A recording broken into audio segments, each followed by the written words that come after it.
എല്ലാവർക്കും നമ്മുടെ ചാനലിലേക്ക് സ്വാഗതം. ഇന്ന് നമ്മളൊരു പലഹാരമാണ് തയ്യാറാക്കുന്നത്. അപ്പോൾ ഇതിന് ഞാൻ പേരൊന്നും ഇട്ടിട്ടില്ല. ഇതൊരു എണ്ണ പലഹാരമാണ്. നമുക്ക് വൈകുന്നേരം ചായക്കൊപ്പം കഴിക്കാൻ പറ്റിയൊരു പലഹാരം. പെട്ടെന്ന് റെഡിയാക്കാൻ പറ്റും. അപ്പോൾ വീഡിയോയിലേക്ക് പോകുന്നതിന് മുന്നേ ആരെങ്കിലും നമ്മുടെ ചാനലിലേക്ക് ആദ്യമായിട്ട് വന്നിട്ടുണ്ടെങ്കിൽ ഒന്ന് ചാനൽ സബ്സ്ക്രൈബ് ചെയ്യാൻ മറക്കല്ലേ. അപ്പോൾ നമുക്ക് ഈ പലഹാരം റെഡിയാക്കാൻ വേണ്ടിയിട്ട് ഞാനിവിടെ ഒരു ബൗൾ എടുത്ത് വെച്ചിട്ടുണ്ട്. ഇതിലേക്ക് ഒരു 3/4 കപ്പ് മൈദ ചേർത്ത് കൊടുക്കുകയാണ്. പിന്നെ ഇതിലേക്ക് ഒരു 1/4 കപ്പ് അരിപ്പൊടി, വറുത്ത അരിപ്പൊടി, നമ്മൾ പത്തിരിക്ക് ഇടിയപ്പത്തിനൊക്കെ എടുക്കുന്ന അരിപ്പൊടി, നൈസായിട്ടുള്ള പൊടി ചേർത്തിട്ടുണ്ട് 1/4 കപ്പ്. ഇതിലേക്ക് ഒരു 1/4 ടീസ്പൂണോളം ബേക്കിംഗ് സോഡ, പിന്നെ ഒരു 1/4 കപ്പ് അധികം പുളിയില്ലാത്ത തൈര് ചേർത്ത് കൊടുത്തിട്ടുണ്ട്. പിന്നെ ഇതിലേക്ക് കുറച്ച് ഉപ്പ് ചേർക്കാം. ഇനി ഇതിലേക്ക് നല്ല എരിവുള്ള ഒരു 3 പച്ചമുളക് ഞാൻ ഇതേപോലെ ചെറുതായിട്ട് അരിഞ്ഞിട്ട് കൊടുത്തിട്ടുണ്ട്. പിന്നെ കുറച്ച് കറിവേപ്പിലയും മല്ലിയിലയും ചെറുതായി അരിഞ്ഞതും കൂടി ചേർക്കാം. എന്നതിന് ശേഷം നമുക്കിതൊന്ന് യോജിപ്പിച്ച് കൊടുക്കാം. ഇനി നമുക്കിതിലേക്ക് ആവശ്യത്തിന് വെള്ളം ഒഴിച്ചിട്ടൊന്ന് കുഴച്ചെടുക്കാം. അപ്പോൾ ഇത് വല്ലാതെ അങ്ങോട്ട് ലൂസായിട്ടുള്ളൊരു പാകത്തിനല്ല, ഒരു സെമി തിക്കായിട്ടുള്ള പാകത്തിന് നമുക്കിത് റെഡിയാക്കി എടുക്കാം.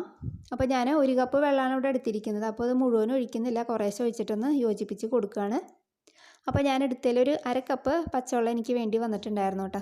അപ്പോൾ ഈ ഒരു പാകത്തിനാണ് ഞാനിപ്പോൾ കലക്കി എടുത്തിരിക്കുന്നത്. അപ്പോൾ അത് നമുക്കൊരു 5 മിനിറ്റ് ഒന്ന് റെസ്റ്റ് ചെയ്യാൻ വെക്കാം. അപ്പോൾ ഈ നേരം കൊണ്ട് നമുക്ക് ഇത് വറുത്തെടുക്കാൻ വേണ്ട എണ്ണ ഒന്ന് ചൂടാക്കി എടുക്കാം. അപ്പോൾ അതിന് വേണ്ടിയിട്ട് സ്റ്റൗ ഓണാക്കി ഞാനൊരു പാൻ വെച്ചിട്ടുണ്ട്. പാൻ ഒന്ന് ചൂടായി വരുമ്പോഴത്തേക്ക് അതിലേക്ക് വെളിച്ചെണ്ണ ഒഴിച്ച് കൊടുത്തിട്ടുണ്ട്. നിങ്ങൾക്കിത് ഓയിലിൽ വേണമെങ്കിൽ ഓയിലും വറുത്തെടുക്കാം. അപ്പോൾ എണ്ണ ഒന്ന് ചൂടായി വരുമ്പോഴത്തേക്കും ഈ ഒരു സ്പൂണിൻ്റെ അളവിന് ഓരോ സ്പൂണ് ഞാൻ ഇതിലേക്ക് കോരി ഒഴിക്കുകയാണ് കേട്ടോ. അപ്പോൾ ഞാനിപ്പോൾ മീഡിയം ഫ്ലെയിമിലാണ് വെച്ചിരിക്കുന്നത് കേട്ടോ. ഹൈ ഫ്ലെയിമിൽ വെച്ചിട്ടുണ്ടെങ്കിൽ പുറം ഭാഗമൊക്കെ പെട്ടെന്ന് അങ്ങോട്ട് നിറം മാറി കിട്ടും, പക്ഷേ ഉള്ളിൽ വെന്തിട്ടുണ്ടാവില്ല. അപ്പോൾ ഒരു മീഡിയം ടു ലോയിൽ വെച്ചിട്ട് ഇതൊന്ന് ഫ്രൈ ചെയ്തെടുക്കാം. അപ്പോൾ ഒരു വശം ഒന്നായി വരുമ്പോഴത്തേക്ക് നമുക്കിതൊന്ന് തിരിച്ചിട്ട് കൊടുക്കാം. അപ്പോൾ ഇതവിടെ 2 വശവും റെഡിയായി വന്നിട്ടുണ്ട്. ഒരു 1-2 മിനിറ്റിനുള്ളിൽ ഇത് റെഡിയായി കിട്ടും. അപ്പോൾ ഞാൻ ആദ്യം ഇട്ടത് കോരി മാറ്റുകയാണ് എണ്ണയിൽ നിന്ന്. അപ്പോൾ ഇതേപോലെ നമുക്ക് ബാക്കി ഇരിക്കുന്ന മാവെല്ലാനും റെഡിയാക്കി എടുക്കാം. അപ്പോൾ ഞാനിവിടെ എല്ലാനും റെഡിയാക്കി എടുത്തിട്ടുണ്ട്. അപ്പോൾ നമുക്ക് ചായക്കൊപ്പം കഴിക്കാൻ പറ്റിയ പെട്ടെന്ന് റെഡിയാക്കാൻ പറ്റുന്ന പലഹാരം റെഡിയാക്കിയിട്ടുണ്ട്. ഇതിന് പേരൊന്നും ഞാൻ ഇട്ടിട്ടില്ല.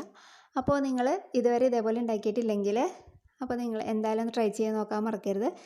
എണ്ണ പലഹാരമാണ്, അതുകൊണ്ട് എല്ലാ ദിവസവും ഉണ്ടാക്കാനൊന്നും വേണ്ട, വല്ലപ്പോഴൊക്കെ ഇതൊക്കെ ഒന്ന് ട്രൈ ചെയ്ത് നോക്കാം കേട്ടോ. അപ്പോൾ നിങ്ങൾക്ക് ഇഷ്ടമായ ട്രൈ ചെയ്യുക. നമുക്ക് നല്ലൊരു വീഡിയോ ആയിട്ട് അടുത്ത ദിവസം കാണാം. താങ്ക്